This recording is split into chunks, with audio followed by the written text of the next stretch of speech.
Stream so that people around the world can watch us. So watch your language, everybody. And now I'll go back to. Announce it if you're streaming. Do you need me to do anything? You can announce it. It's not streaming on my stream site. Do you have my stream site? I'll get your URL. Just skip by the advertising. I have it in my email. Yeah. My controller. Phil, skip by the advertising. We are. They're our sponsor. I'm going to show them real quick. And they're sponsoring the tournament. Huh? Nice. Got the job in here.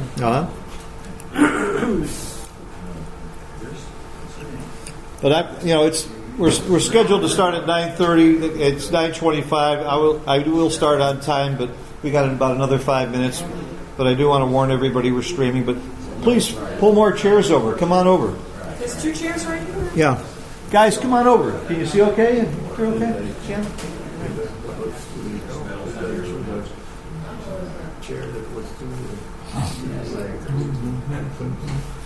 Now, why isn't this scrolling the way it was?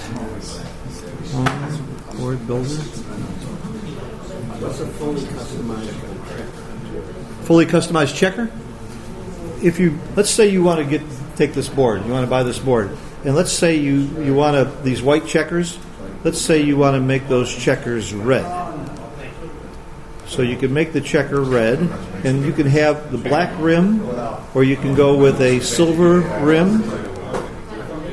Okay, but I can't like that. Faces of Yes, Game of Thrones we do have. We have clay checkers. You can have your picture on every checker, and it's not. And they're made out of clay. And on the edge of the checker, it can say Steve Brown. I don't know why anybody would want that checker. Nor do I. Yeah, but you can have a logo on it. I have samples of them. They're beautiful clay checkers. They're made out of the same material as poker chips, real heavy, but thicker. That's what it said on your screen. Yeah, those are fully customized checkers, fully customized board, the whole thing. Yeah, and then we have a 2-inch board coming soon. That's good.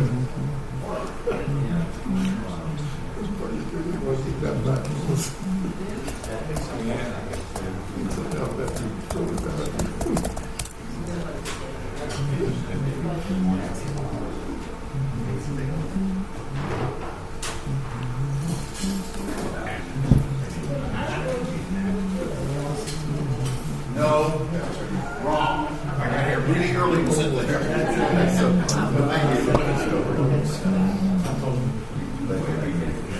So are you going to Monte Carlo this year? Yes, I'm going on the early, and Mochi and I are doing a boot camp. No. And Yeah, I haven't been there since 2007. I think I'll go. I would have a bad taste in my mouth if I were you too. You came in second place and you played under 3 PR. No, I thought you did 3.3 or something. 3.3, and you came in second. I mean, if you can get to the finals and play at 3 PR and still lose, I would be embarrassed. If I were you. Wachtel, I wouldn't even go.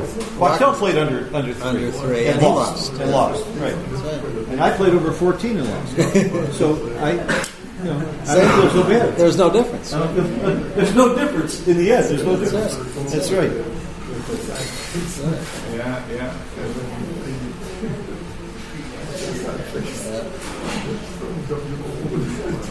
All right, before we start the actual lecture, why do I have P40 up on the screen? Because I want to thank the people at P40. I want to thank the people at P40 for sponsoring the Novi tournament, where we are here in Detroit, and many other tournaments. Sponsors our lectures. Has given a tremendous amount of money to help the game in many, many ways. Just a great organization. A lot of people build backgammon boards, but P40 gives back. And I also want to thank Xavier at Extreme Gammon that supported the federations and around the world and helped support the game. Without them, we would have a lot less fun at these tournaments. And of course, the USBGF, which is a great organization has done a lot to promote the game, and especially Karen Davis with their great support and leadership, and Joe Russell. I want to thank them, and looking forward to more good things in the future in working with our great sponsors.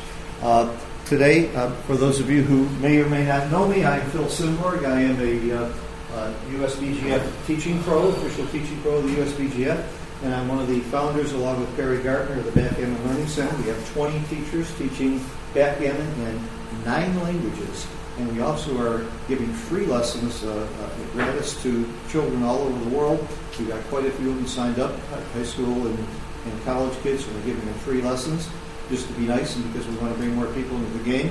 Mochi and I started the International Collegiate Backgammon program. We had our first tournament last week, which was run by Michelle Steinberg. Did a great job. The first winner, what is he? Was he 15 years old or 13 years old? I think he was 13 years old. No, he's 15. Martin Ziska. Martin Ziska from Czechoslovakia beat a Russian player. We're very excited. He gets a $300 scholarship. He gets a gorgeous watch made by Bel Air Time, which is donated by Alan Grunwald. Many other prizes for all these kids, and we're really bringing a lot more people into the game. And I want to thank all the federations around the world for supporting this program. Mochi and I, Bill Roberti has also donated his time to give free lessons to the kids and videos, and we really hope to see a lot more young faces around, just like so many of you are so young compared to me. But we want to get more kids into the game and more people playing. Backgammon is a great game for kids because it teaches math, it teaches how to deal with luck, and this is where the future of our game is. And if we had done more of this 10 years ago, this room would be filled with a lot more younger people, which we'd all like to see. Today, we're going to talk about the doubling cube. And let me tell you that I played backgammon for at least 25 years and had no clue about the doubling cube. This is something I'll show that in a minute. I had no clue about the doubling cube. In fact, here's a cube that I missed in a match yesterday because I didn't do it right. I made a .284 error according to Extreme Gammon, not doubling Dana Nazarian, who beat me last night, possibly because I blew the cube here. And I've been only studying the game for 55 years, but usually I get the cubes pretty good. My very first lesson after playing for about 25 years was with a fellow named Kit Woolsey, who's here this weekend, and he's still one of the great teachers and great minds of the game. I think he's ranked number 5 in the world in chess, and he certainly has always been one of the top-ranked backgammon players as well. But the very first lesson I had with Kit, this was about 35 years ago online, he taught me something called Woolsey's Law. And he said that use Woolsey's Law before you start thinking about doubling. Now, before I bring up Woolsey's Law, and I have some nice prizes and stuff, but I'd like some audience participation. Is there anybody in this room who can tell me, in their own words, exactly what they think Woolsey's Law is? Can I see a hand? All right. John Stryker, what's Woolsey's Law? Speak up, please. I believe that is if you don't know whether it's a take or a drop, then it's a double. That's great. And that's part of Woolsey's Law and a very important part. What he said was, you ask yourself, if you were the other player, if you're not sure if you take or drop, then for sure it's a double. If you're not sure, then maybe he's not sure. And if you're not sure and you're right not to be sure, it's because it's close. And if it's close, that's the perfect time to give the cube. That's what we call an efficient cube. There's 2 more parts of Woolsey's Law. What happens if you think you're pretty sure it's a pass? Then what? Anybody? What would you do if you think your opponent's going to pass? You double if it's not, as Jeb Horton says, except for one situation, if you think you're too good to double, which means you're going to have too many gammons. But there's a 4th thing that can happen. What happens if you say, hey, I know this is a take. I'm sure this is a take. What should I do? Let me bring this up real quick, Woolsey's Law. Well, if you're sure it's a take, I'm always going to double if it's Carter. I'm always going to, because Carter's going to take everything. And if I'm sure it's a drop, I'm still going to double if it's Carter. He's my shoe-head every day. Taki's here too. If Taki's here, I'm not going to play games with Taki. He's smarter than I am. But there's another reason to double if you're sure it's a take. If you happen to know that your opponent's the kind of person that might pass, and you have a very good chance of passing. But let's assume you're playing a good player, and that's what Extreme Gammon does, and that's what our theory is based on. You have to assume your opponent's going to do the right thing. If he does the wrong thing, you're going to gain no matter what. But if he's going to do the right thing, and you think he's going to take, there's really only one reason to double. Does anybody know why you would double if you know it's a take? Let me get somebody else, John. Anybody? Why would you double if you're sure your opponent's taking? All right. They might drop. Michelle, that we just talked about. If you might drop. There's another reason. Who said that? Market losers. Right. Market losers. There's only one real reason to double if you know he's taking, and that's if on the next roll you are going to have a pass way too much to where if he's going to pass next time, you've lost your chance, you've lost your market, you've lost your taker for a chance to win 2 points or maybe 4 if you gamble. So the only reason to double if you have too many market losers. Now again, before the bots, when I learned this game, and even after the bots that weren't as good as Extreme Gambit is today, we sort of guessed at whether or not we had too many market losers. I had no idea how to do it, and then one day I did the most smartest thing I ever did in my life, and I brought on, in the period I started the back-end learning center, it was just the two of us, we brought on Stick and John O'Hagan, and between the two of them, we developed material with a lot of help from our other new teachers, a guy named McGrill, who sort of knows the game a little bit, and Marty Storer, who's sort of helpful, and we've got Bob Wachtel, we've got I don't want to name too. A guy named Mochi is part of our teaching group. We've added a lot of stuff, but the very first people we added were John and Stick. And I was saying to John, I'm trying to give a lesson on the cube, and I have no idea how to know when we lose our market too much. I've got some other rules, but nothing seems to work. And John came up with his idea or his concept of O'Hagan's law, and now I'm going to let John tell you what that is and take it from here. John O'Hagan, who's one of the great players in the world. Okay. Years ago, I don't remember if it was in a magazine called Inside Backgammon or where, but Bill Roberti was analyzing a position. And the question was, should the side-on roll double or not? And I don't remember the exact position, but the conclusion and the rollout was that it's not a double. And the reason it wasn't a double is that the side-on roll only had 3 or 4 market losers. And Roberti said that's just not enough to double. So that got me thinking, well, if 3 or 4 market losers is not enough to double, what is enough to double? And so I did some research looking at various different kinds of positions. And I noticed that if you have 9 market losers out of 36, and you're doing all right on the other 27, you probably can offer an initial double in a money game or at a normal match score. And the way it works is, keep in mind that a market loser is not just you roll X, right? It's you roll X and the opponent rolls Y. So therefore, if you have, say, 12 really good numbers in a position, well, not all 12 of those are market losers, because the opponent might roll something good in response, right? Okay. So if, say, for example, you estimate you have 12 market losers and they lose the market 75% of the time, then you have 9 market losers. And the thing about it just seems to work. Okay? I can't really explain exactly why, but it does seem to work. So, now the second sentence there, it matters how much you lose your market by, of course, and how your game looks the other 75% of the time. For example, Phil and I were talking just the other day about, in a money game, as most of you probably know, if you have a 5-roll position against the same for the opponent, and you're on roll with the cube in the center, it's a double, even though you only lose your market if you roll a double. So that's only 6 out of 36. So Phil mentioned me. He said, well, why is that? Well, the reason is that if you roll a double, you lose your market every time, even if the opponent rolls a double in response. And if you roll a double and the opponent doesn't roll a double, you lose your market by a mile, because you're about 98% to win. Okay, so it's a huge market loss. Okay, so you have to use some common sense in applying this. Let me add, though, that when neither party rolls a double, it applies to what the second sentence says. The rest of the time, you're still in pretty good shape. If neither of you roll a double, it's a 4-roll position. Your opponent has around 4%, 25%. So you're still in pretty good shape, even if that didn't happen. Yeah. Okay, and so as far as once you decide that you do have 9 market losers, keep in mind a couple things. Number one, you have to have a net of 9 market losers out of 36.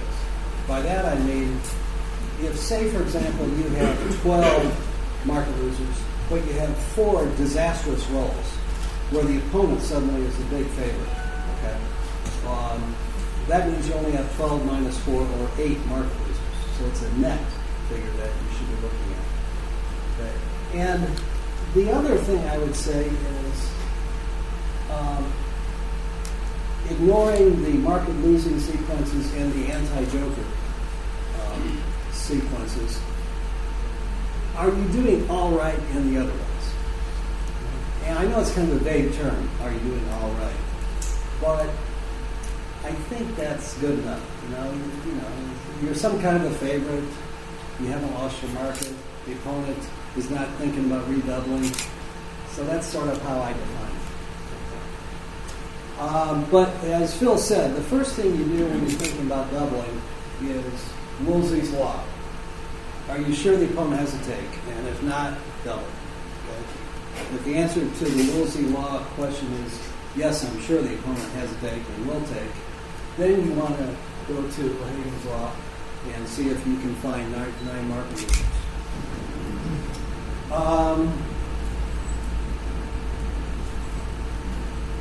The final thing down here at the bottom, this applies to money games and normal match scores. Now, normal match score, the way I define it, is any tied score except 2-way, 2-way. As most of you probably know, when it's 2-way, 2-way, you just double right away. But any other tied score, 3-way, 3-way, 5-way, 5-way, 15-way, 15-way, I just count that as a normal match score. And most scores that are higher than 7-away, 7-away. 7-away, 9-away, 8-away, 10-away, the take points and the gammon values are still going to be pretty much normal. Close. Yeah, the only difference is that the trailer has some extra cube big. So you want to shade your cubes a little bit more conservatively for that reason. Recube. And the other thing is recube. Okay, so this is good for offering an initial double. Okay. Now, when you own the cube, of course, you have to be a little bit more conservative about redoubling. So you should probably wait till you have 11 or 12 market losers. If you do, then you can double. All right, let me give you my reaction when John first told this to me. I said, how in the world am I going to do this over the board? Are you telling me I'm going to look at a position and I'm going to say, okay, these 9 rolls, I'm going to lose my market, and these 7 rolls, he's going to be bad? I mean, I said, this is nuts that you're going to do this over the board. And the truth is, if you do it, as we're going to show you, with some actual positions, and you practice it, which is going to be, if you're first starting this, practicing it's hell. I'm telling you, I don't think it's going to be easy at first.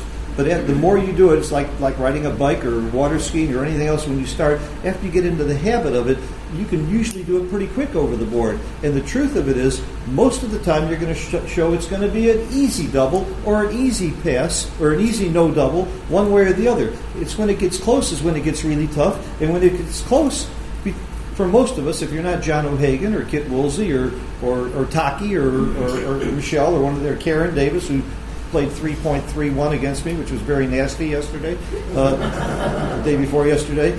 But if you're not one of these great players, for most of us, coming close is pretty darn good. So I have another rule of thumb to use. If it's really close and on the edge, and I'm not quite sure if I have enough market losers or not, then I do 2 more things that we teach. One is I look at the opponent.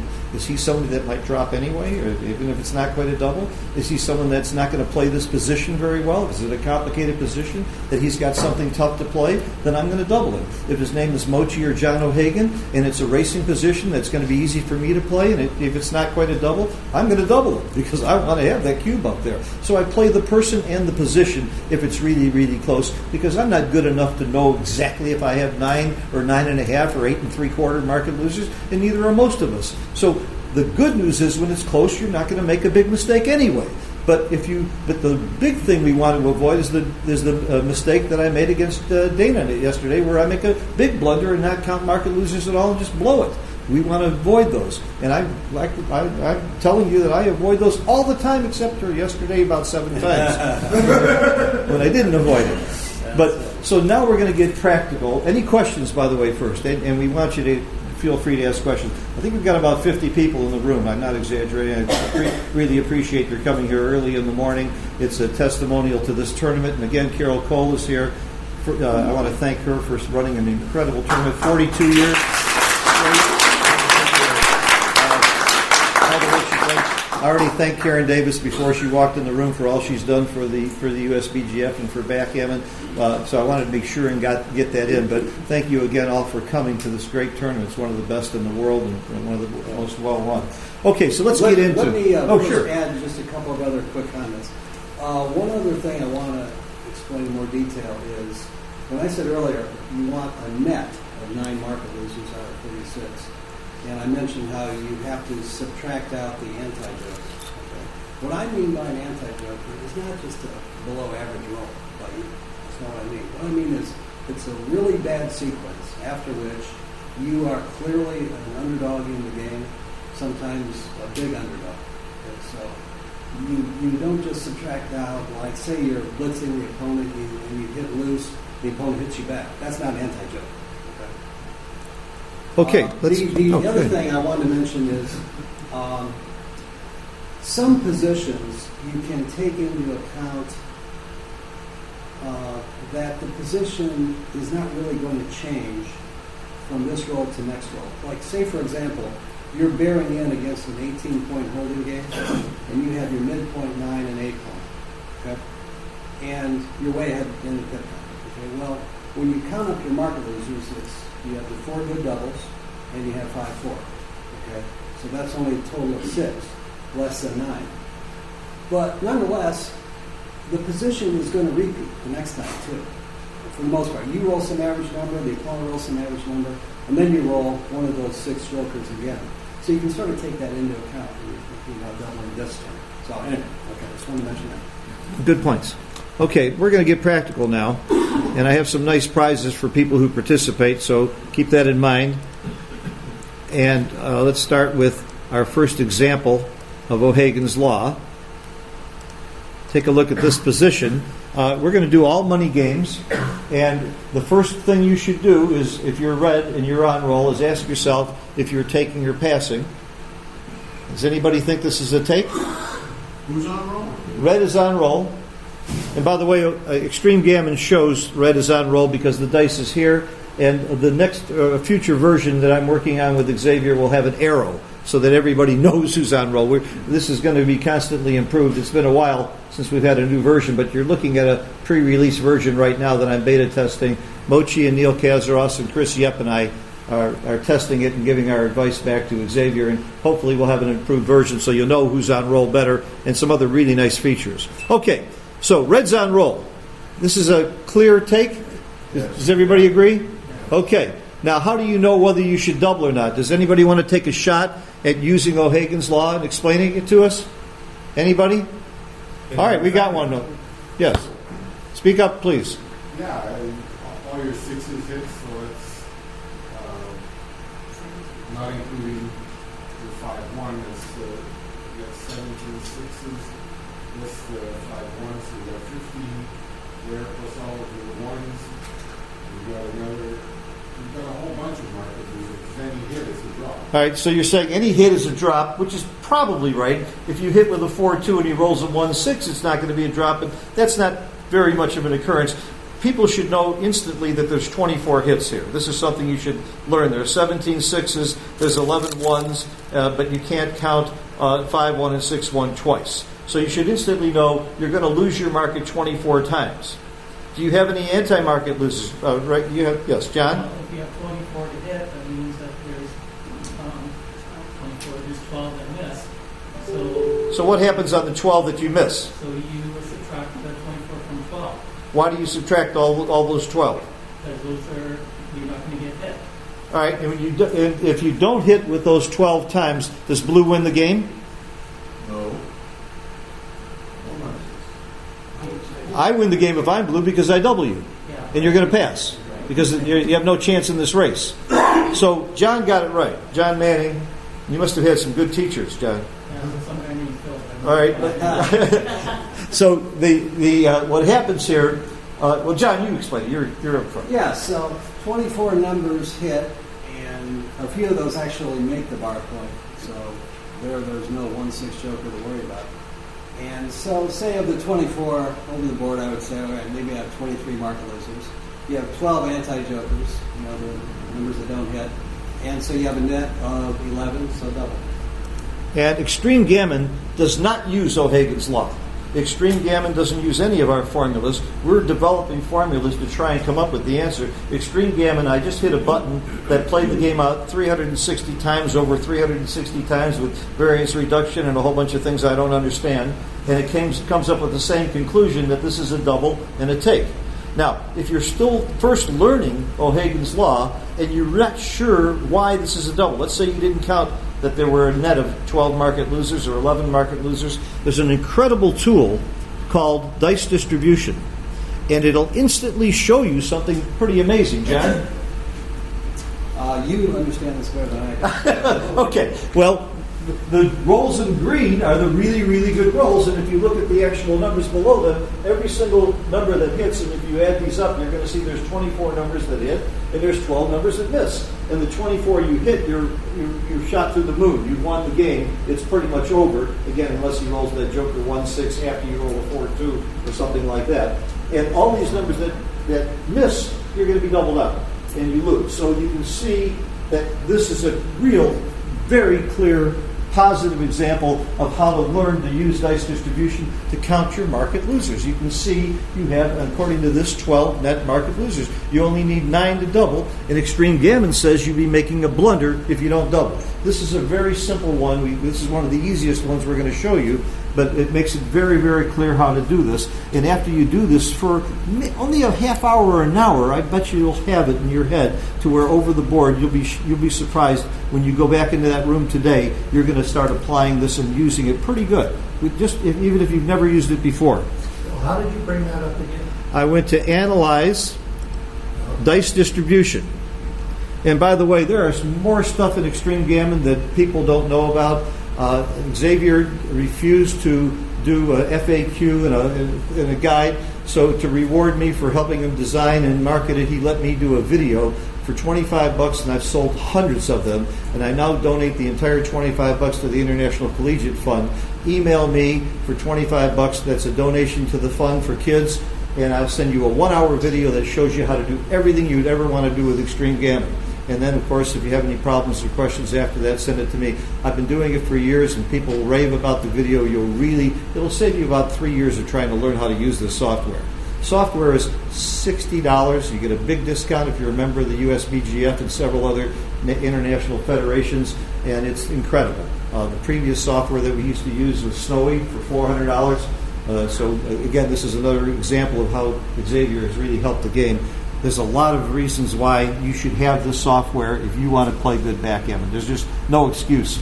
I don't think there's a good top player in the world. I think there's one, I won't name him because I don't want to embarrass him, but there's one guy that I know in the world that's a top player that doesn't have Extreme Gammon. That's one out of all of them. Okay, let's go on to the next position. Any questions about this? Okay.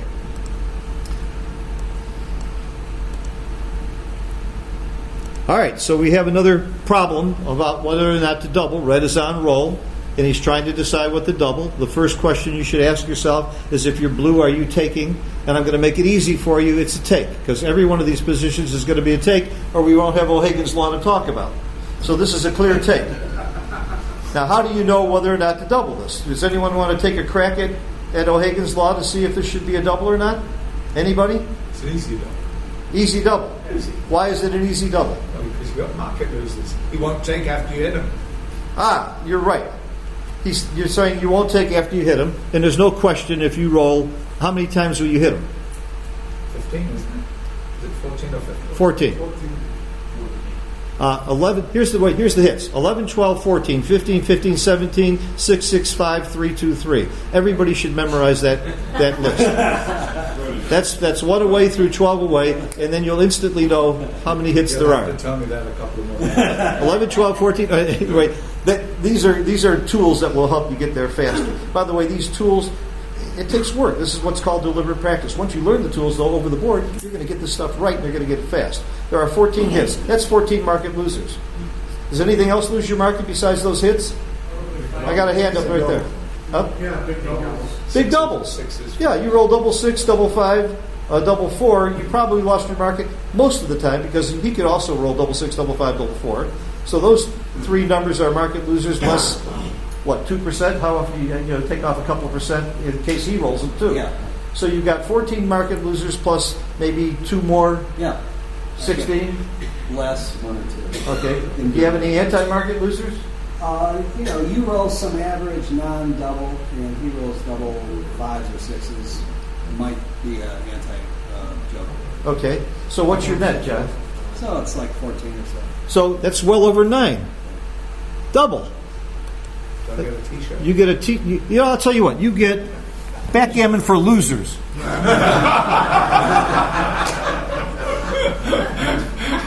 Written by my good friend and my student Simon Hill, and I helped him write the book. And one of the reasons I'm promoting this book, aside from the fact that it's a great book and has my name all over, it, is because he also donated a tremendous amount of these to all the kids around the world. So I want to thank him for that. And it happens to be a great book, and you get backgammon for losers for your help. Okay. And later on, when I see a badass in the audience, we're going to have backgammon from the basics to badass. I don't hear any badasses yet. But Mark Olson, who also wrote Pure Strategy, that just came out, great book. Mark's written some great stuff. And again, I'm thanking Mark for his donation, 25 books to give to kids. But we're going to give them to the higher level kids. This is a little bit more advanced. Let's get on with the O'Hagan's Law. By the way, let's take a look at dice distribution. These are the hitting rolls, plus you see double four, double five, double six, which are close to losing your market.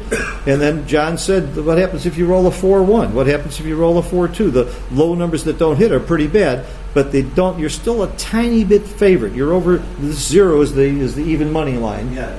So even though these rolls are not great, they don't cost you. They don't lose you the game like the previous position where when you missed, you lost. So that's why this would be a big double. And again, if you don't double here, you're making a 26% blunder, a monster quadruple blunder. Okay, any questions? Let's get on to some more challenging different types of positions.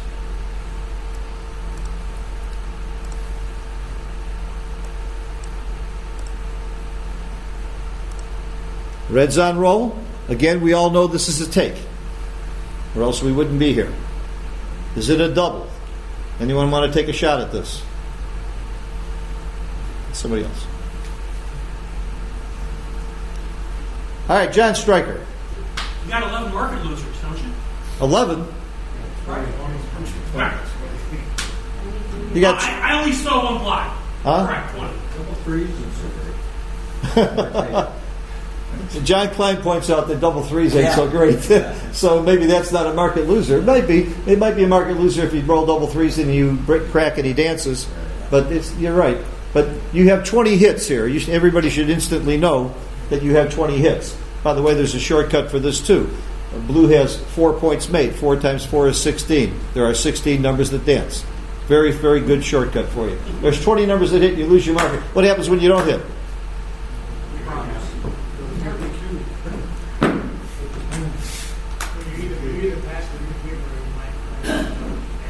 Well, if you don't hit, you lose the game because he will recuse you.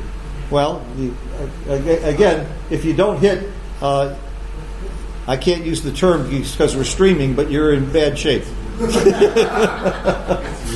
bad shape. What do you mean, Phil? Yeah. So, is it a double or not? What's the consensus? Yes. No double? You have 20 great rolls and 16 disaster rolls. That's a net of 4, isn't it? Yes. Let's see what Extreme Gammon says. This is why that word net is in there. This would be a blunder to double. Not only are you in trouble when you don't hit, you get gammoned quite a bit. Let's see what happens if you dance. Not quite a bit. Okay, let's put blue on roll after you dance, and let's just see what the cube action would be there. You're getting gammoned. Oh, well, you're right. You're not getting gammoned very much. How is that? Well, see, this is with the cube in the center, so Jacoby Jacoby rule. Let's say that blue has the cube. and red has the cube and blue is doubling. No.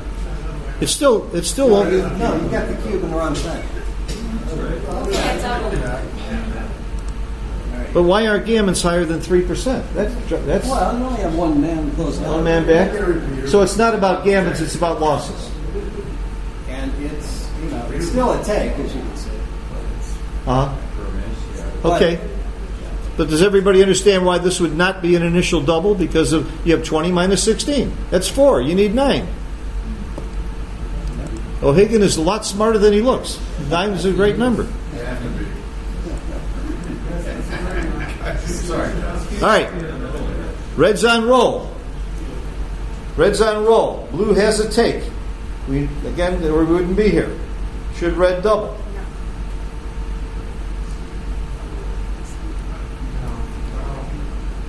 I'm hearing a bunch of no's.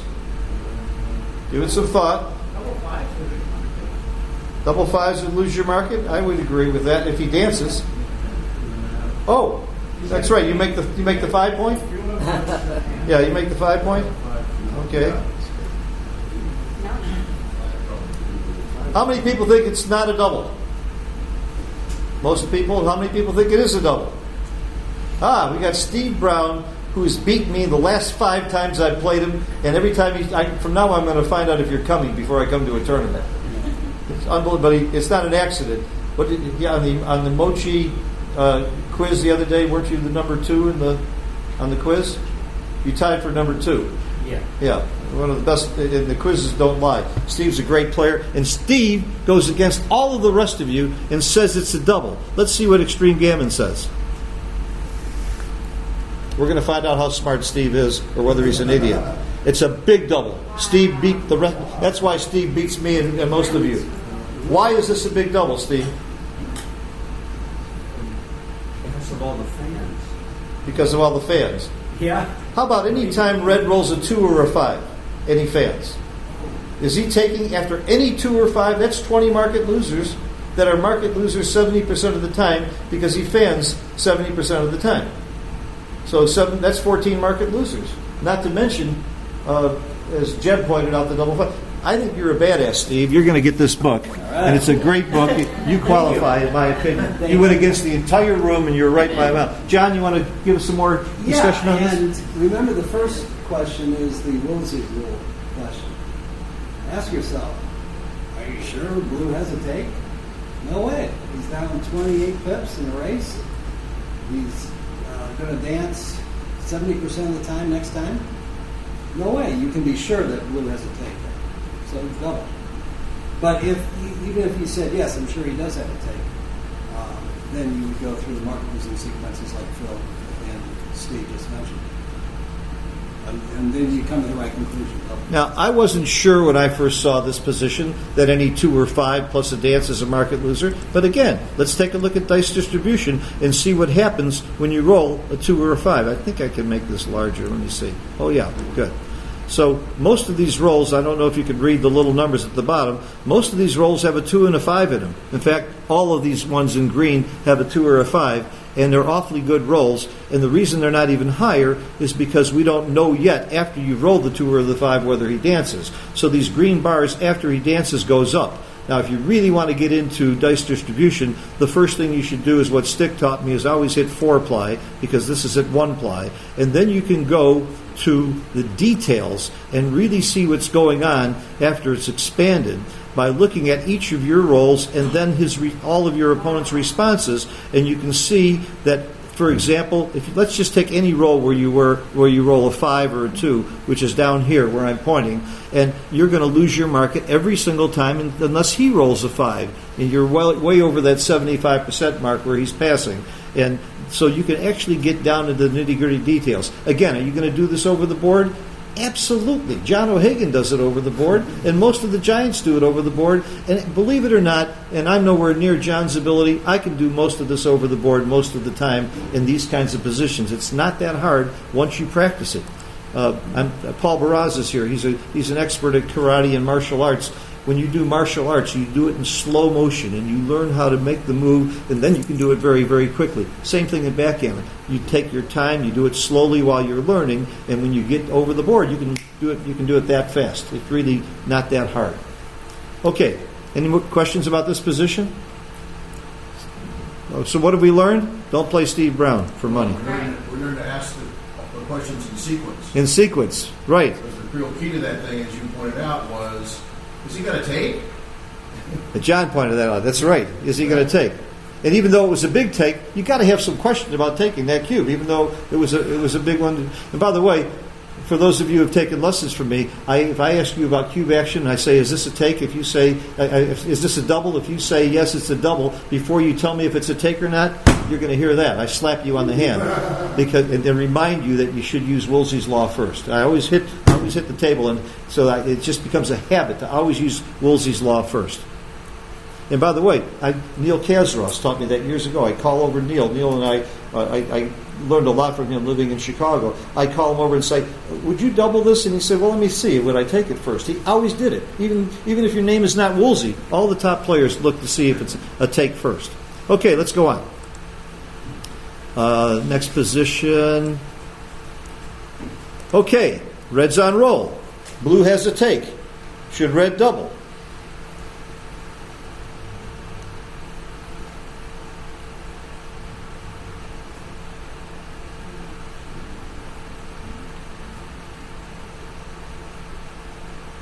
Anybody, what do you think?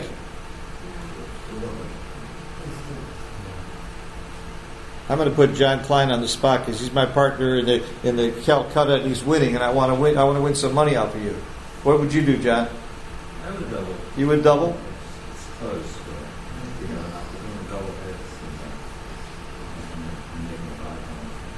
John, I'm speaking up for you, John. You said because of the double hit and making the 5? And making the 5. And making the 5 point. Do you think that's enough market losers?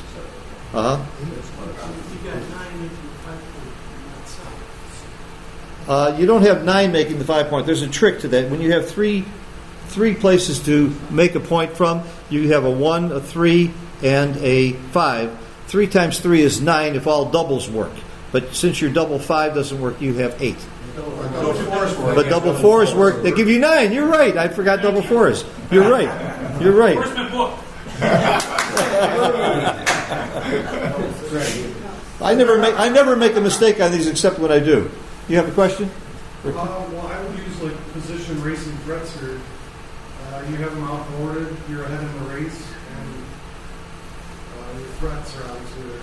Okay, you're using PRAT, position, race, and threats. By the way, that's very good. I have no problem with that. There's many ways to skin the cat. O'Hagan's Law is one tool. That's another good tool. There's several other tools. Roberti's got a tool that works for a lot of positions where if you have a better than average roll and your opponent rolls worse than average, would that be a pass? That's another good way to see if you have market losers. There's nothing wrong with combining these different methods.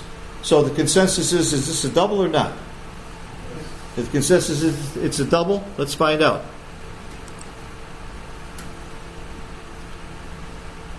By the way, what if you hit loose and he dances?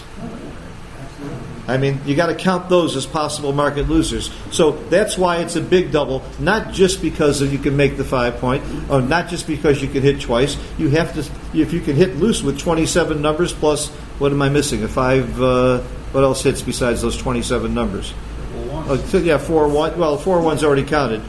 Double 2s can hit. There's 6-2 hits. So if you hit loose and he dances, or you hit loose and he doesn't anchor, it's clearly going to be a pass. John? Yeah.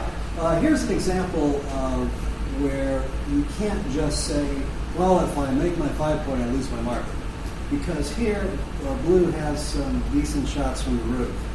3-2, 1-1, probably 3-3. So, you shave them down a bit from the 9 numbers actually make the 5 point. Maybe you say, I have about 7 or 8 rather than that. And there's some other good rolls we didn't talk But about. you have the double hits. Yeah, double- You have the single hit. double 6. So it's definitely a double. Gamut possibilities. Yeah, it's almost 4-1.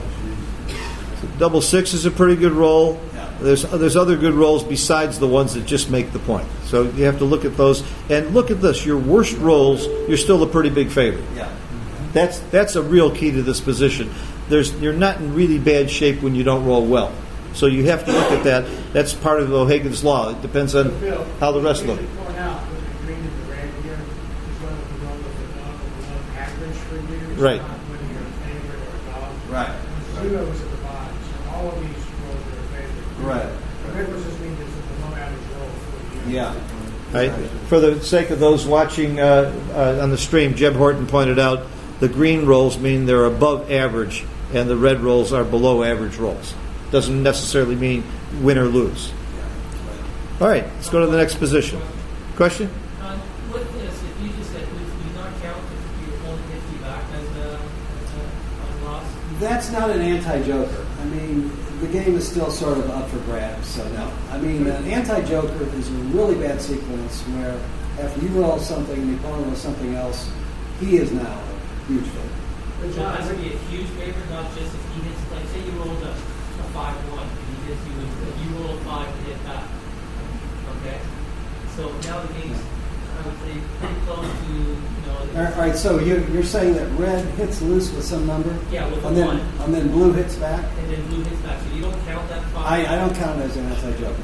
No, you don't count that as a loss. Let's find out. Let's. John, it's not a net market loser, right? That's not, you have to net that out of your market. No, it's not an anti-joker. Okay. We'll get to a position, or at least one, where there's some anti-jokers, and I think you'll see one. Let's see what blue's equity is if it happens the way you say, John. We hit loose, and blue now hits back with a 5-1. You're going to see he hasn't won the game.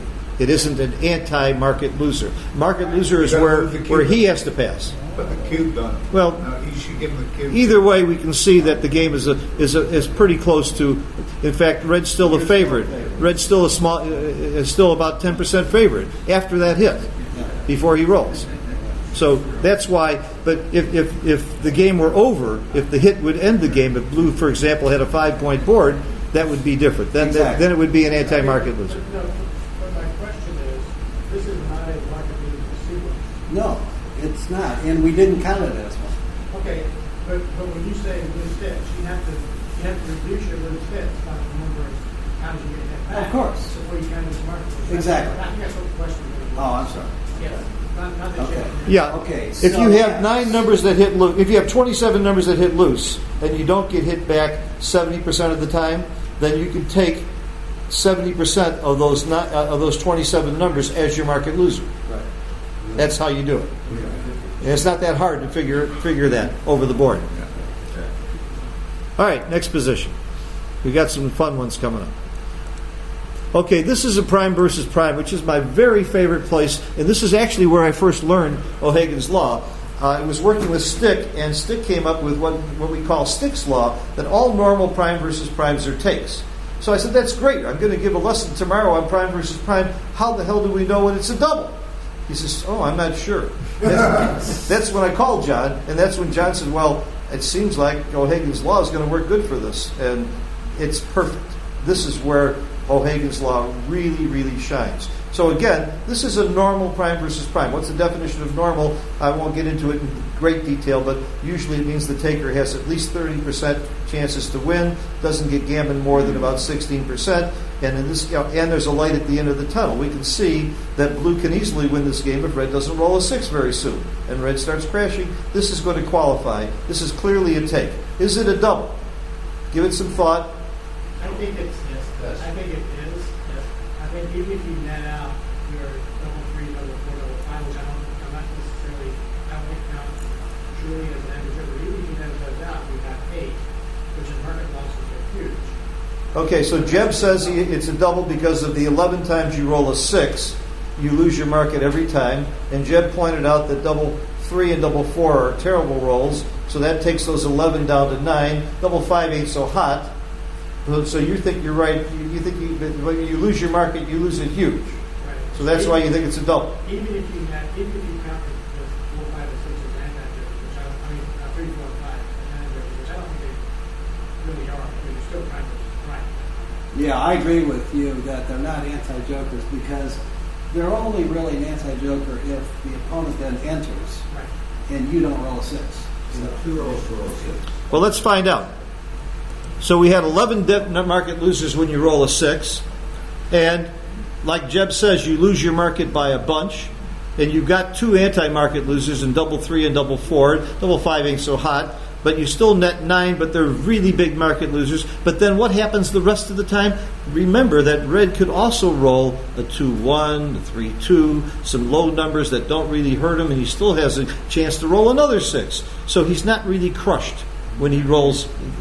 He still has a pretty good game, even if he doesn't roll 6, if he doesn't roll the anti-losers. Yeah, exactly. But we got some variations on this which are going to make it much more understandable because this is really critical to get these prime versus prime right.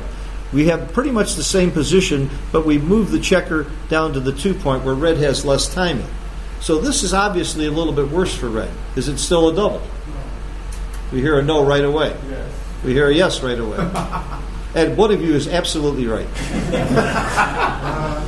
And this is where, by the way, if my mind says yes, no, I flip a coin. In fact, I actually have I have a decision dreidel. It has yes and no on it, and I spit it to decide. And this is a cute story. I'm playing Mochi in Las Vegas or someplace recently, and I didn't know whether to take or not, and I started to spin to decide if it came up yes, I was taking. Mochi wouldn't let me do it. He said, I think I'm more likely to get a better result if you have to decide.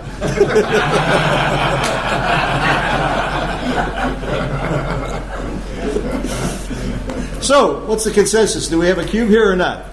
I think so, yes. You think so? No. All right. Let's take a look. And by the way, I'm using plus every time. It's right on the edge. You've got 11 market losers, and now those double 3s and double 4s and double 5s are really pretty bad, and you don't have as many little rolls that keep your board. You don't have as many rolls where you still end up with your board. And if you use O'Hagan's Law, you've got 11 minus 2. You've got 9. You're right on the edge, and Extreme Gammon agrees with John O'Hagan. It really incredibly works. Go ahead, John. Double 4s is clearly an anti-joker here, because you have to leave a block as well. Double 3s is really bad too, even though you don't leave a block. Double 5s I wouldn't count as an anti-joker. Well, let's find out. 11 minus 2 is 9. Let's find out. You look at dice distribution, and it clearly shows what John just said is right. Double 5 isn't that bad compared to double 3 and double 4. You've got your market losers. These are all the 6s that you can roll, minus your double 3 and double 4. You're right at 9. Everything else is sort of in the middle somewhere. And that's why you're right on the edge, and Extreme Gammon agrees, and it's incredible how often Extreme Gammon agrees with John O'Hagan. I think that Xavier is listening to John O'Hagan and secretly using his formula and not telling us, because John is right on in these kind of positions. Let's take another variation, same position. Now red has even less timing. And if it was just on the edge of a double last time, it doesn't take brain surgery to see that this is going to be a no double, because now we have more bad rolls. And now, wow, this is a beaver. John, why is it a beaver when blue only has 45%? In most positions, if you own the cube, owning the cube will increase your winning chances by about 18%. So by that I mean you don't take 45 plus 18. 45 times 1.18, which is going to be roughly 8% more. So it's going to make that side about a 53-47 thing. All right, let me translate that to English, which I often have to do when John O'Hagan talks math. This 45% is cubeless equity. That means that's how often blue will win this game if nobody ever uses the cube. What John is saying is you can't think that in those terms when you're playing the game. If blue had the cube here, he's going to win more. And he's saying it's about 18% more, which means he's got more than 50% chance to win when you add the 18% with the cube power. And if you're favored holding the cube and you're playing for money, there's something you must do. You must rub it in. You really got to teach him a lesson for doubling when it's a bad cube. Don't let Taki get away with that. Did I beaver you a couple of weeks ago? No, it wasn't you. That was Carter in that chouette. I had to teach him a lesson. We had a very weak player playing as the captain, and Carter was on the outside, gave me that early cube. I beavered him, and I think I gammoned you and doubled him out. But you got to teach him a lesson, and beaver is one of the great tools of backgammon that's just fun. Yeah, and one last comment. Notice this figure here. 0.046, okay? That's your equity if you don't double. And if you do double, you're a clear underdog because it's a beaver and it's going to be negative 0.163. All right, but again, O'Higgins' law saved us from doubling here. I know I have 11 market losers, but I really got to take off all these other bad rolls. Now, the 3-1 and the 3-2 and the 4-2, those are also pretty bad rolls for me. They're no longer neutral. They're bad. So that's why you don't have a double here. We'll do one more variation on this prime versus prime. Give it some thought.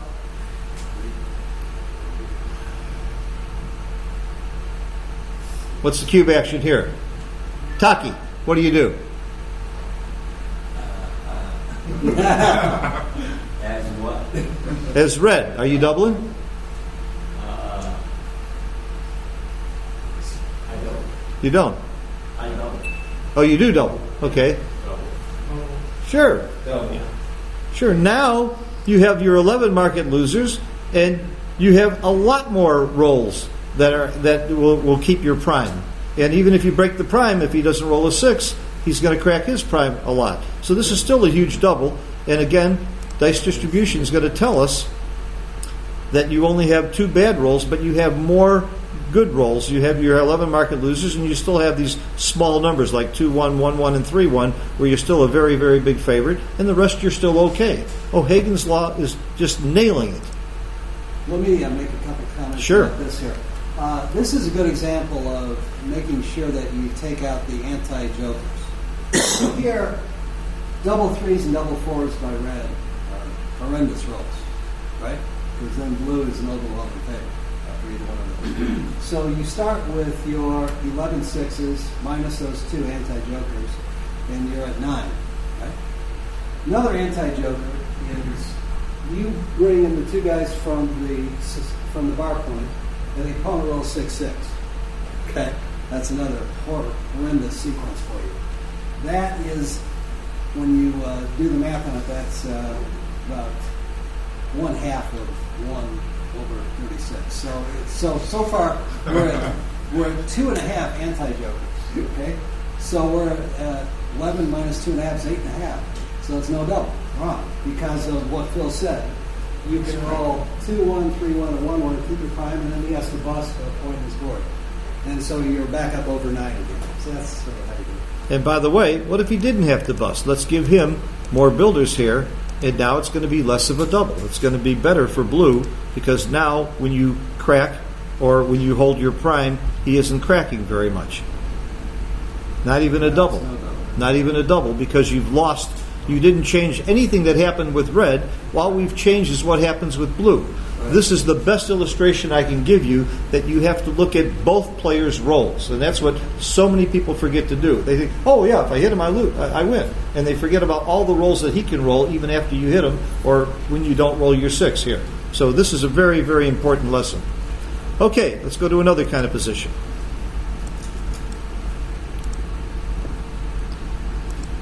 And these are not made-up positions. This happens all the time to me.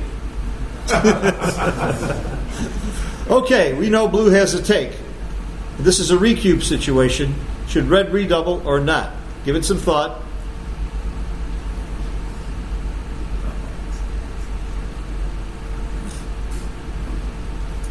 Can anyone tell me how often that red hits blue? How many numbers hit? 27. 3 hits is 27. Just like 3 ways to come in from the bar. So you're going to hit 27 times, which means you're going to miss 9 times. Who thinks this is a double? A redouble. Okay, we got a few hands. Who thinks it isn't? Dimitri. Dimitri beat us in doubles playing at 3.31 PR the other day, which is not a fair way to win, in my opinion.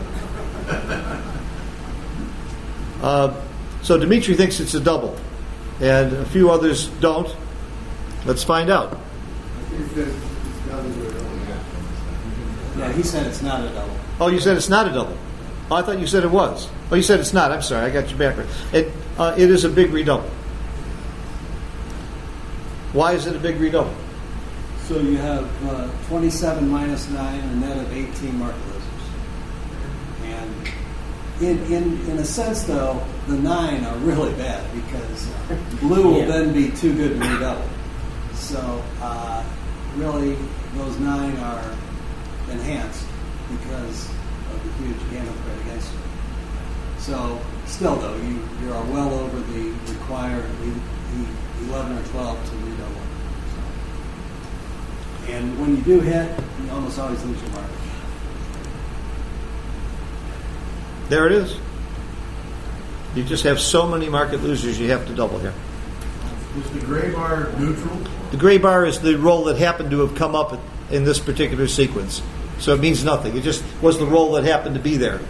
That's all that means. So you can ignore it. So John, this one here was just a simple math, just 27 minus 9. Well, I would say that since the 9 are leave blue too good to redouble, you should probably count those 9 as like 13 and a half or 14. Wait a second. But still, 27 minus 13 and a half or 14 is still 13 or 14. John, this doesn't show too good. Oh, really? Take a look. I don't want to show you that you're wrong, but you're wrong. Oh, I'm sorry. Okay. You don't redouble? It's not even a redouble for money. Well, Let me do plus plus. yeah, that's true. That's true. Yeah, double fours is not so good, is it? It's not even a redouble. I'll be there. Let's get this right for the. It's all right. All right. I lost the bet on you yesterday on a position too. So John gets them wrong once in a while. Yeah. You still alive in the tournament, John? Yes. He's still alive in the tournament, and I'm not. So good point. Good point. Well, I'm in the consolation. Yeah, so am I. We were just talking about John is not going back to Monte Carlo. Last time he was there, he took second and played at 3 PR and lost, which is almost as bad as Wachtel, who played under 3 PR and lost. That sucks. I'm better than John. I can play at 14 PR and lose. All right, let's go on to the next position. And I'm going to tell you right now, this one fooled me. We know that blue has a take, or we wouldn't be here. Does red have a double?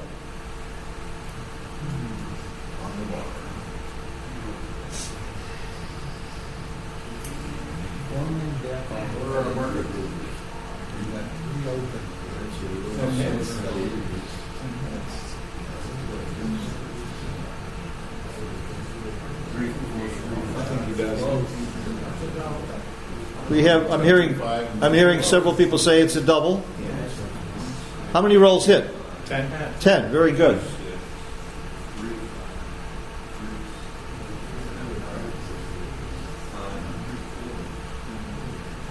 Yes, I think it is.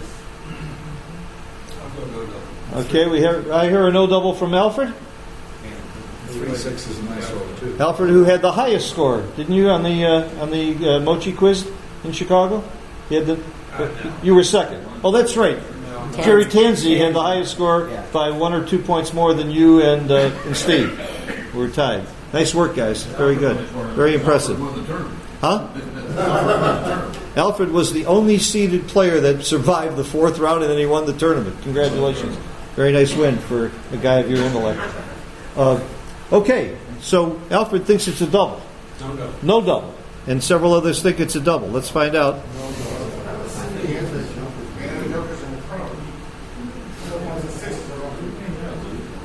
And Alfred proved why he's right. Why is it not a double, John? Yeah, the 10 numbers that hit might lose the market, might not. Black or blue might enter and hit back, or blue might enter low in your board and run out with 5 or 6. And later on, you might hit him, and he might make a second anchor. So those 10, maybe half the time, they lose the market, maybe. And also, you have the 9 dancing numbers where blue is doing pretty well. So you just don't have that many big market losers. I don't see 9 there. If blue does get hit, the position doesn't really change essentially. Blue is still far behind. He still has the anchor of 4. Yeah, that's He's true. a couple more pips further behind, but he's already behind. He's already behind, right? That's Well, so what you did, John, was you said that, yeah, there's 10 market losers, but you don't, No, you don't 10 lose, hits. there's 10 hits, but you discount it by the fact that you probably lose your market only half the time when you hit, and that's how you took 10 and got to 5. Now, that isn't super complicated math or really that hard to do and that hard to figure out. That's why you can do this over the board, and that's why this is such a great tool. And the 9 fans are pretty bad. Yeah. Well, let's see how bad they are. Fans are pretty bad for red. Yeah. Let's see how bad they are. As you can see, they are pretty bad for red. These are the fanning rolls, and you drop quite a bit. They're favored, but not by much. Not by much. That's right. I see it. Any questions? Next one. Number 9. All right. We know blue has a take. Does red have a double?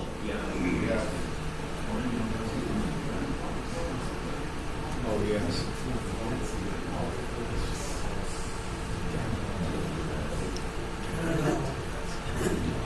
Jeb says no double. I hear a couple people say it's a double. I'm hearing more no doubles.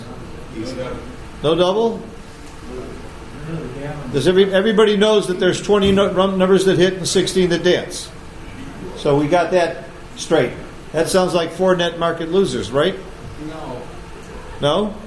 Why not? Because after the hit that you're into it, you also have to add all the double hits. That's right. There's double hits, there's re-hitters. It's not as simple as 16 and 20, is it? You got to go to the next roll. And red might double hit. That's really.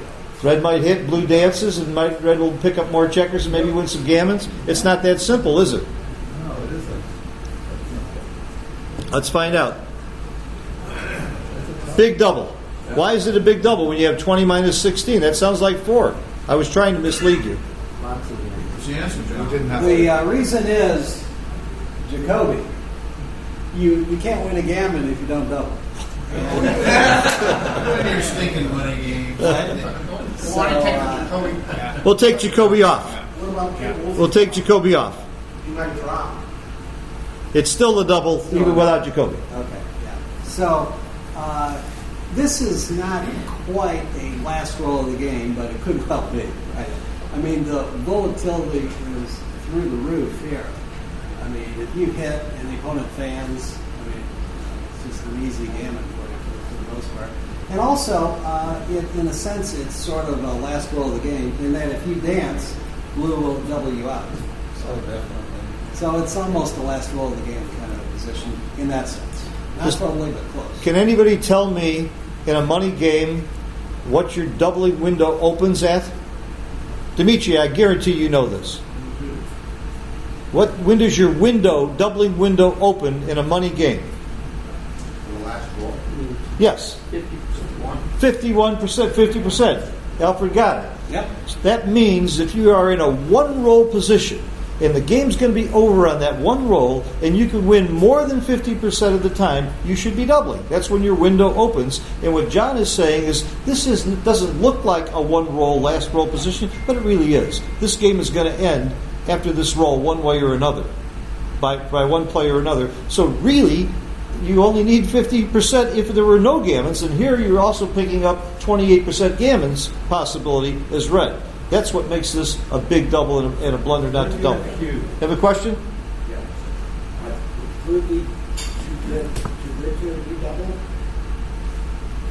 No. Question is redouble? Your gammon chances are only 28, and you lose about 45%. So. No redouble, but it's very close. Good question. Why do you have to be better to redouble than to double? Because when you're redoubling, you're giving up your exclusive use of the cube and giving him access to the cube. When the cube's in the center, he had access to the cube. So you're not giving up as much by giving away the cube. So it's a big factor. Yes. Paul? Yeah, what I meant is that if red doubles blue, is blue only in cube, is he two good? That's what I meant. Red doubles blue and red dances? Is blue too good? No, because blue doesn't win that many gammons. No. I mean, And he might not even win the damn game. I mean, he might only cover one block. So he should wait a few rolls. No, it's double pass. There it is, double pass. He only wins 10% gammons here from this position. You don't have 9-10. Right. Double because of magnitude. Because of the magnitude and also because it's a virtual last roll of the game position. So you can throw my rule out the window here. When red has the cube, it's not a last roll position. So That's true. It's not. That's true. Yeah, and that's why about 3 years ago, Perry got mad at me. Perry's my mentor and teacher. He said, Phil, you got to learn doubling windows and you got to teach doubling windows. And I never used them. And you have to understand at what point you can give the cube, not just for money, but in match play. Because you often, it's not just the last roll of the game that you get into last roll type positions. And this is one of them. Yeah. So I've started learning doubling windows, and that's why it works. It's made me some money. It won me some matches. All right, we got a couple more, and then we've got a little quiz for a nice prize. Okay, red's on roll again. This is a recube position. Should red redouble? Blue has a take. I'm giving you a hint. But is it a double?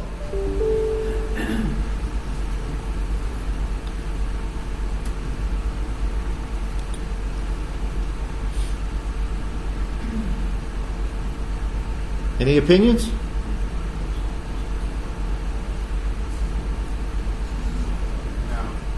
I hear a no double from Alfred. By the way, I'm going to teach you the two most important words in backgammon if you play chouette. Me too. When you got a guy like Alfred in the game, or somebody who's good, that I play with Taki, and he says I double, I just say me too. Yeah, but you want the cube in the middle, though, don't you? No, this is a recube situation. Any other opinions? Does anybody disagree with Alfred? Think it's a double? No double, no double, no double. Okay. I'm turning. Who's that? All right. And it's right on the edge. 0.018. John? No double, yeah. So basically your market losers are you roll a 5 and the opponent fans. So that's 70% of 11. So that's, 7.7. So it's well below the required 11 or 12. 5-5 though is pretty, depending on how you play it. What else could happen? You could bring down another villa or two.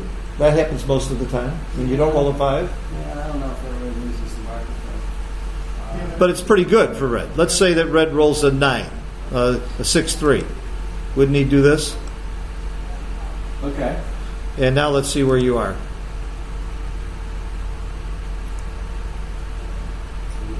You're in pretty good shape. You haven't lost your market. Yeah. That's why it's not a double. Yeah. And the other thing is, we want to find out what an average roll would be that isn't a 5. Again, dice distribution is just an incredible invention. Let's forget the 5s and see around an average roll is about a 4-2 or a 6-1. And you can see with a 4-2 or a 6-1, before he rolls, you're still under 70%. And that, again, 30% of the time he's going to come in and you're going to be very sorry. I think, Phil, why don't you put the cube in the middle and just show us that'll change it? What do you think happens with the cube in the middle? Double. You think it's a double? Again, showing the difference between a double and a redouble, and it's barely a double. You're right. The dice distribution screen? Yeah. Okay. Gary, you want to see this? Yeah, the third from the right, the gray bar. Yeah, this gray bar means that in this particular game, the player rolled a 1-1. That's the next roll coming up. That's all that means. So ignore it. It has no meaning. Right here is where your average rolls are, right in the middle. And again, if you want to get more particular, go to details. You can see every roll and the opponent's response and what the equity would be. This is really great to study, and we get into this in much more detail, and you can fine-tune this very well. And by the way, we haven't talked about match play. Again, at the beginning, John mentioned that this is for normal match scores or scores that are like money.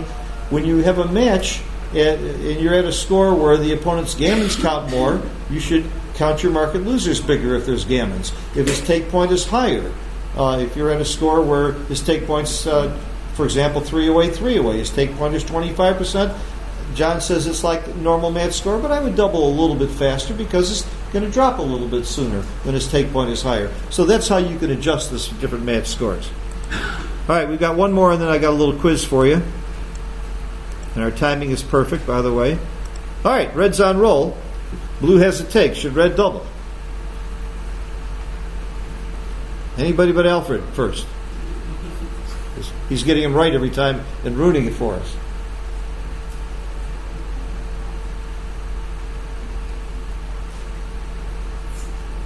It's not strong enough. Not strong enough. No double. All right, now I'm going to put Alfred on the spot.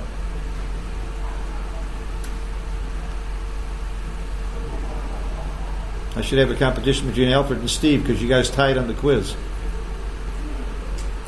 I'm done. You're doubling? Steve's doubling. Me too. And Alfred's doubling. Who's me too? Me too! Everybody should say me too. Me too. Me too. If you learn nothing else today, get in the chouette and say me too. And again, you should listen to Alfred and Steve. Me too is right. Why is this a double, John? Yeah, so using Woolsey's to start with, you're at what, 76 pips? Oh, that's pretty good. You have, let's see, normally if you have 3 builders aiming at the 4 point, you'd have 9 ways to make it, but your double 4s doesn't work, so you have 8. But double 4s and double 5s are really good numbers anyway. And no real anti-jokers that I can see. 6-6, you have to bury a couple guys, but you can live with that. It's not the end of the world. Two other things. Double ones. If you, oh yeah, double ones, that's bad. Yeah. But, there's a lot of gammons. Well, yeah, right. 36%. And also your numbers are diversified because the little ones are going to make the 4 point, the big ones you're going to run from the bar point. And, there's a decent chance that you'll roll some average number and leave a blot or two in the outfield, and Blue might come in and hit. But that's not an anti-joker. The game will just continue. He's got a 2 point board. You're still well ahead in the race. You'll have a handful of ways to enter and hit back. So I wouldn't count any of those as anti-jokers. Any questions? Okay, on Wednesday, Ray Bills, I don't know if you know Ray, nice guy, sent me a position that he said, I don't see how you can use O'Hagan's Law in this position. And I said, oh, of course you can, and we'll use it in the lecture. This is red on roll, money game. And again, blue has a take. This is the question is, how do you determine whether or not this is a double? So give it some thought.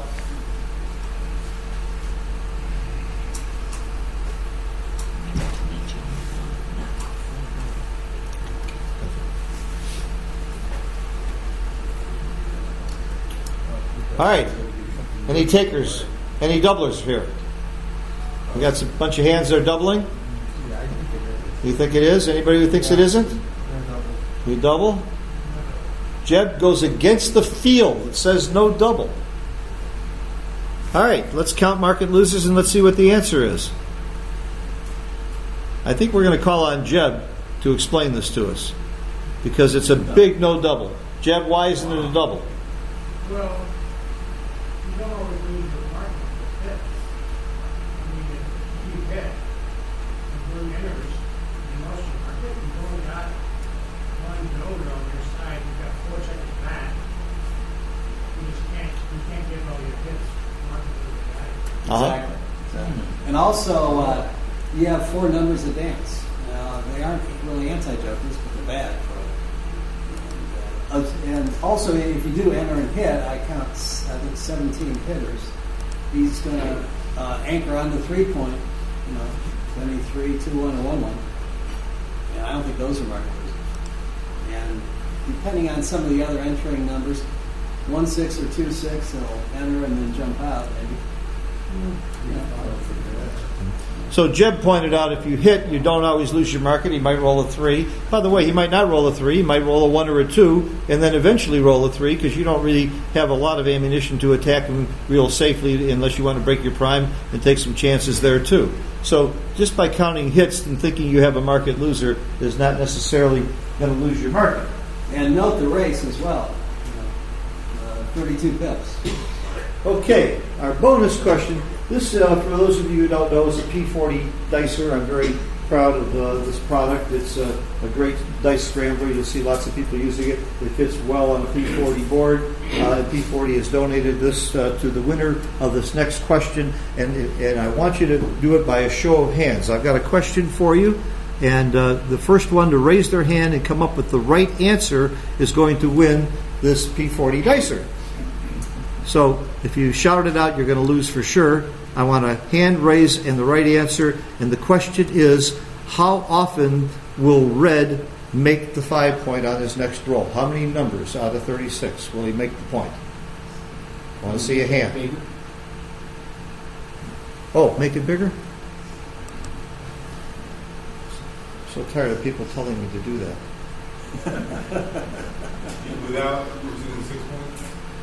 Right.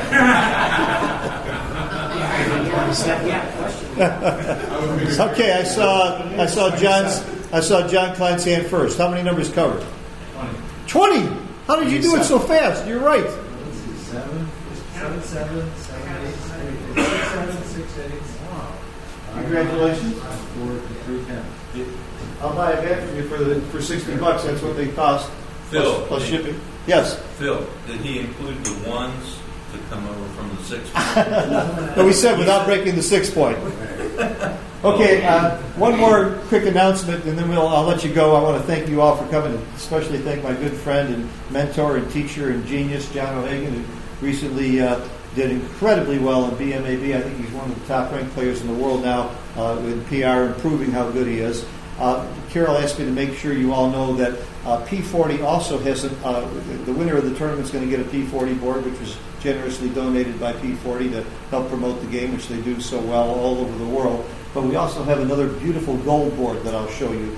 We're going to have an 8-player knockout or blitz, $125 a player. Winner gets the board, and it's a gorgeous board. And I'm throwing in a scrambler with that.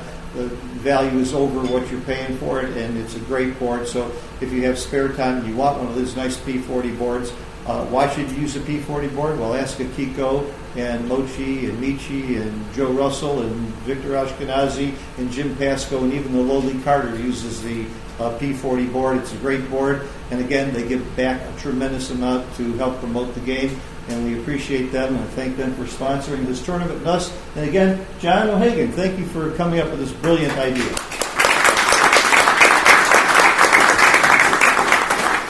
Thank you, Bill. Thank you, John. Yep.